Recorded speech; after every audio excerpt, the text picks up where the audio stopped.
تو خدا را کسی بھی پیشاور بھکاری کو نہ دیں، قیامت کے دن آپ سے سوال ہوگا کہ وہ تو جہنم میں گر رہا تھا، تو نے اس کو مزید دھکا کیوں دیا جہنم میں جانے کے لیے؟ اور بھیک مانگنے کی کس کو اجازت ہے؟ علماء واضح طور پر ارشاد فرماتے ہیں جس کے پاس اگلے وقت کا کھانا نہ ہو وہ بھیک مانگ سکتا ہے، بس جس کے پاس اگلے وقت کا 2 روٹی ہے وہ بھی کسی کے سامنے ہاتھ نہیں پھیلا سکتا۔ تو یہ جو روڈوں پہ ہمیں نظر آتے ہیں ان کے پاس تو 6 مہینے کا راشن ہوتا ہے، ان کو کبھی بھی 1 روپیہ بھی نہ دیں۔ آپ اگر گناہ پہ معاون بنیں گے، قرآن میں آ گیا کہ گناہ پر ایک دوسرے کی مدد نہ کرو اور نیکی کے کاموں میں ایک دوسرے کی مدد کرو۔ ہم بعضوں کا بیچارہ کیا کرے گا، اس کو دے دیتا ہوں۔ بھائی تم دے رہے ہو تو تمہیں کراچی میں اتنے بھکاری نظر آتے ہیں، تمہیں دبئی میں نظر نہیں آئیں گے، تمہیں باہر ممالک میں نظر نہیں آئیں گے، تو کیا وہاں پہ بھکاریوں کو بھیک نہیں ملتی تو وہ مر جاتے ہیں؟ نہیں، وہ مرتے نہیں ہیں، وہ کام کرتے ہیں۔ اور ہم نے یہاں پہ سگنلوں پہ اپنے توہمات کی وجہ سے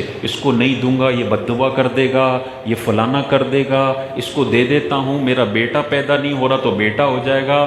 بھائی یہ گناہ میں مدد کی جا رہی ہے، اس کا صرف وبال آئے گا تم پر، اس کی کبھی برکت نہیں آ سکتی۔ تم پیشاور بھکاریوں کو دے کے انہیں جہنم کے قریب کر رہے ہو، تو گناہ میں کبھی کسی کی معاونت نہ کریں۔ یہ پیسہ دینے والا بندہ بھی میدان محشر میں ذلیل و رسوا ہوگا کہ اللہ کہے گا کہ مسلم سوسائٹی کو میں نے حکم دیا تھا کہ تم بھیک نہ مانگو، اپنی عزتیں ادھر رکھو۔ لوگ اپنی عزتیں نیلام کر رہے تھے اور تم بھیک دے دے کے ان کی عزتیں خرید رہے تھے۔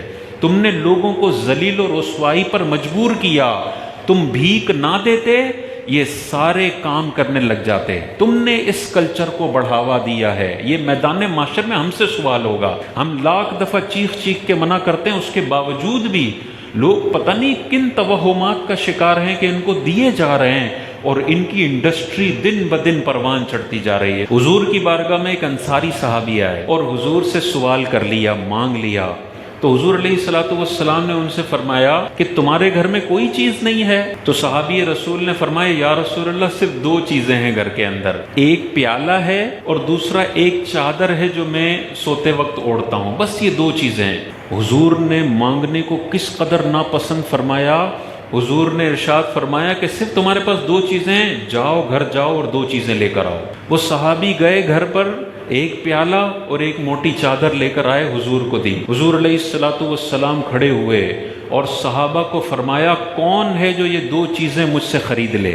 تو ایک صحابی کھڑے ہوئے، یا رسول اللہ میں 1 درہم کے بدلے یہ خریدتا ہوں۔ تو حضور نے ارشاد فرمایا کوئی اور ہے جو اس سے زیادہ ریٹ لگائے؟ تو تھوڑی دیر کے بعد ایک اور صحابی کھڑے ہوئے کہ یا رسول اللہ یہ 2 چیزیں میں 2 درہم کے بدلے میں خریدتا ہوں۔ تو حضور نے پھر وہ ایک پیالہ اور ایک چادر ان صحابی کو دی، 2 درہم ان سے لیے، یہ 2 درہم اس بندے کو دیے جس نے سوال کیا تھا، اور حضور نے ارشاد فرمایا 1 درہم کا گھر کے اندر راشن لے کر جاؤ اور 1 درہم کی کلہاڑی خریدو اور میرے پاس آؤ۔ حضور علیہ الصلوۃ والسلام نے اس کلہاڑی کے اندر جو دستہ ہوتا ہے وہ اپنے رحمت بھرے ہاتھوں سے اس کلہاڑی میں ڈالا اور پھر فرمایا کہ جنگلوں کا رخ کرو اور 15 دن تک مجھے یہاں پر نظر نہ آنا، 15 دن کے بعد مجھ سے آ کے ملاقات کرنا۔ وہ صحابی ایک کلہاڑی لے کے جنگلوں میں گئے، جنگلوں سے لکڑیاں کاٹی، بیچی، 15 دن کے بعد حضور کے پاس آئے اور یہ عرض گزار ہوئے کہ یا رسول اللہ 1 درہم کی کلہاڑی لی تھی، آج 15 دن کے بعد میرے پاس 10 درہم کی دولت ہے۔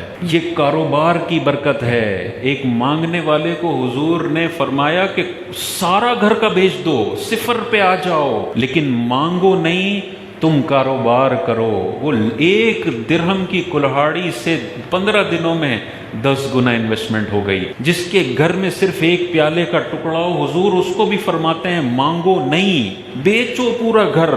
تمہارے گھر کے اندر بیڈ پڑا ہوا ہے، تمہارے گھر کے اندر ٹی وی پڑا ہوا ہے، تمہارے گھر کے اندر کبٹ پڑی ہوئی ہے، تمہارے گھر کے اندر مختلف برتن پڑے ہوئے، تو پھر بھی جا کے باہر لوگوں سے مانگتا ہے کہ میرے گھر میں راشن نہیں ہے۔ بھائی تو پہلے اپنا پلنگ بیچ، اس سے راشن لے، پھر دوبارہ مانگنے کی ضرورت پڑے تو اپنی کبٹ بیچ، پھر مانگنے کی ضرورت پڑے تو اپنے برتن بیچ، گھر پورا خالی کر۔